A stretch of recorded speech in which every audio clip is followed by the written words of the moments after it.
The story begins in a male prison, where inmates are exercising soon after an alarm goes off, telling all inmates to go back to their cells.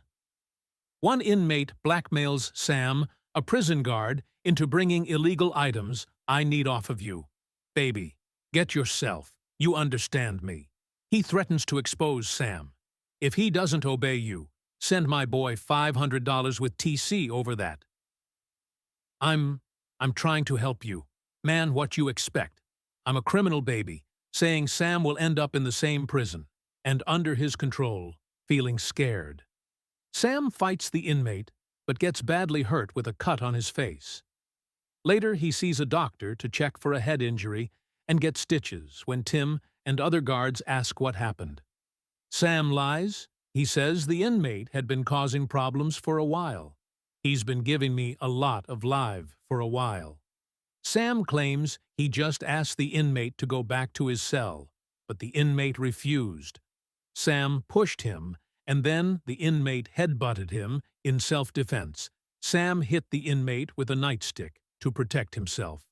Well, son, your first mistake was allowing him into your space and not calling for backup. Then, to keep Sam safe from other inmates, they decide to move him to the tower. A few days later, Sam is on the roof of the prison when he sees something suspicious happening in the yard. He uses a telescope to get a closer look. Suddenly, a fight breaks. Out among the inmates, Sam quickly pushes the emergency alarm. The guards rush in armed with tear gas and position themselves on the roof as the fight goes on. Tear gas is used, hitting several inmates when the fight doesn't stop. The guards fire warning shots. This makes the inmates lie down on the ground. Then accidentally 2 inmates attack another. Music inmate. The guards, fully geared up, enter the yard and start tying up the inmates one by one. Meanwhile, Sam realizes his mistake while still on the roof. Warden Mills, along with guards Ed Simmons and Tim, discusses what happened after the issue with Daryl Johnson. We felt the best he be separated from the inmates. Well, he certainly can't go back in a tower. Tim supports Sam, but Warden Mills is angry. He demands to know why Sam was on the tower and decides where to send him next. No, we need to move him out of here. Tim explains that because Sam was attacked and hurt before they thought it was best to keep him away from the inmates. Ed suggests moving Sam to other departments like receiving or discharge, or to patrol the perimeter. Tim keeps defending Sam, questioning why he needs to be moved. They will kill him if they get a chance. And, it despite objections from Ed and Tim.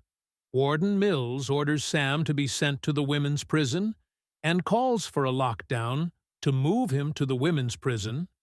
Those girls will be all over him, sir. That could create a whole new set of problem. If he can't be trusted to not the inmates, then maybe he needs to find a different career. It's the women's prison, or he will be released. We follow Sam after his transfer to the women's prison, where he stands aside to let the female inmates pass. They make enticing moves on him, with some even making suggestive gestures. I need search, Daddy. Inmate Cherry notices Sam as she enters the classroom. Mariam Meski catches the overly friendly interaction between Sam and Cherry and demands to know who sent Sam to the women's prison. He explains it was for his own protection. After an incident at the male prison, Mariam warns him that the female inmates are no different from the male inmates and will try to use him during her lesson on human evolution. Cherry uses a mirror to watch Sam, who stands at the back of the classroom. In the break room, the guards discuss the differences between the men's maximum security prison and the women's prison. Same jokes that today felt like a vacation compared to the men's prison, which he likens to a jungle. Other guards warn him to wait and see what happens after the women are put to bed. They tell him the inmates will cry. They're going to cry, and they're going to give you every sob story. Tell fake stories to get his attention and complain about guards watching them as they change clothes. There's guys in uniform having relationships with inmates. It's not just guys, souls come in. Every gender. Wow. They explain the unique dangers of the women's prison and advise Sam to act like a robot, following all the rules. Precisely, this prison's dangerous in a different way. At bedtime, they proceed to lock each cell one by one until discovering an inmate with a confiscated phone. Let me see here. See what stand and face the wall, close at 20. What a waste of money. Come on, man, I don't need your looking at that. You know the rules, close 19, take 17. Sam is then instructed to lock the next cell where he encounters Cherry. She pretends to be reading a magazine, checking in with her. He asks, if she's all right, you good. And now she responds, positively requests her cell to be closed. Close a 17. And he continues with his duty the following day. Sam is standing by the classroom door as the inmates pass by. One inmate intentionally pushes Cherry into him. She grabs his jacket and says, I'll see you tonight. A female guard tells him to get his head straight. Get your head at it. Otherwise, these ladies will take advantage of his desperation. That same night, as Sam instructs inmates to turn off their bunk lights. Lights out, he approaches Cherry's cell and discovers her exposed. Sam is deeply affected by his emotions as he to gaze at her. Unbeknownst to them, everything is being recorded on camera the next day. Sam is in the control room. Cherry starts acting strangely. Yeah, I shouldn't look too good. Ready on me if she needs to go to the infirmary, and now buzz you through when he comes closer. She pretends to have a pain in her side so she can go to the infirmary. What is it? My side? I don't know. Your stomach. My side? I don't know. I ask her if she can walk, or if she needs a stretcher. Need a stretcher. I can walk. I can walk. But on the way, she pulls Sam under the stairwell where there are no cameras. It seems like a place where people often meet secretly. There's no cameras here. Nobody can see us. Sam tries to resist for a moment. Yeah, baby. You want to, but gives in quickly. After that, Cherry becomes aggressive.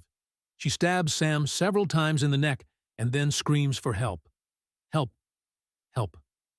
It looks like she's trying to make it seem like Sam eat her, and she defended herself. She crawls out of the stairwell screaming for help, as if she wants people to think she survived an attack from the guard, and that she was right to defend herself. Sam's lack of experience and innocence made him an easy target for the inmate. Miranda rights. She's in prison. She doesn't have Miranda rights in here. You have a lot to learn about inmates. There's an element of trust in place between the two of you that we do not have. A corrections officer has been killed at the same time. We question it. Question what the claim of self-defense. Well, that means you question the yes. But inmates are immune to our lies, and they're immune to our threats. Just ask her what happened. Question the things that don't add up, and show her the compassion. You're known for compassion. It's the one tactic we haven't tried. We don't have it. That's why you're here. Look at that. I feel better already.